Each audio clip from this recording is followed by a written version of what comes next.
ఇక దేవరకొండ విషయానికి వస్తే దేవరకొండలో బీఆర్ఎస్ ఎమ్మెల్యే రవీంద్ర కుమార్ 3 సార్లు గెలిచారు. ముఖ్య నేతలు కొందరు ఆయనకు సహకరించకపోవడం, ప్రభుత్వ వ్యతిరేకతపై కొంత ఆందోళన ఉన్నా ముందడుగేస్తున్నారు. చేసిన అభివృద్ధితో పాటు గిరిజనుల ఓట్లపై నమ్మకంగా ఉన్నారు. కాంగ్రెస్ అభ్యర్థి మాజీ ఎమ్మెల్యే నేనావత్ బాలునాయక్ పార్టీపై పట్టుంది. అయితే ప్రభుత్వ వ్యతిరేకతను నమ్ముకున్నారు. బీజేపీ అభ్యర్థి కేతావత్ లాలునాయక్ నియోజకవర్గంలో విస్తృతంగా పర్యటిస్తూ గరిష్టంగా ఓట్లు సాధించేందుకు ప్రయత్నిస్తున్నారు.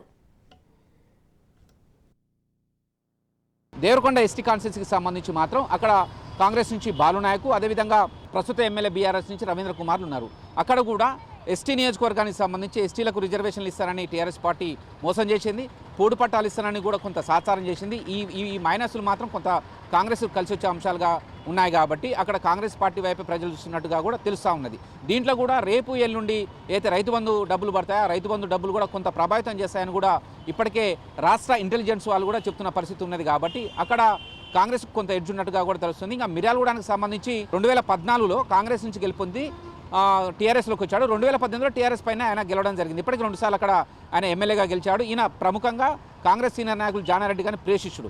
అయితే ఇప్పుడు అక్కడ బిఎల్ఆర్ బత్తుల లక్ష్మారెడ్డి అనే సామాజిక కార్యకర్త అక్కడ కాంగ్రెస్ పార్టీ టికెట్ ఇచ్చింది. పోయినసారి కాంగ్రెస్ పార్టీ టికెట్ ఇవ్వాలి, కానీ బత్తుల లక్ష్మారెడ్డికి టికెట్ ఇవ్వకుండా జానారెడ్డి పోయినసారి ప్రభావితం చేయగలిగాడు, కానీ ఈసారి మాత్రం జానారెడ్డి ప్రభావితం చేయలేకపోయాడు. ఎందుకంటే మిర్యాలగూడ, నాగార్జున సాగర్, దేవరకొండ ఈ 3 నియోజకవర్గాలు జానారెడ్డితో ప్రభావితం అయ్యే నియోజకవర్గాలు కాబట్టి మిర్యాలగూడలో తన ప్రాబల్యం ఎక్కడ తక్కువైతుందనే ఉద్దేశంతో 2014 ఎన్నికల్లో కొంత ఆయన పాచికలేసి దాన్ని పారేలా చేసుకున్నాడు. 2018లో 2023లో మాత్రం ఖచ్చితంగా బీఎల్ఆర్కి టికెట్ ఇవ్వాలని కూడా పీసీసీ చీఫ్ రేవంత్తో పాటు ఇక్కడ ఉన్న మిగతా సీనియర్ నాయకులు పట్టుబట్టడంతో పాటు బీఎల్ఆర్కు టికెట్ ఇచ్చారు. బీఎల్ఆర్ చాలా ప్రజల్లో చాలా గట్టిగా వెళ్ళిపోయాడు తన సామాజిక కార్యక్రమాలతో, కాబట్టి ఇక్కడ కూడా కాంగ్రెస్కు ఎడ్చిలాగా కనిపిస్తుంది.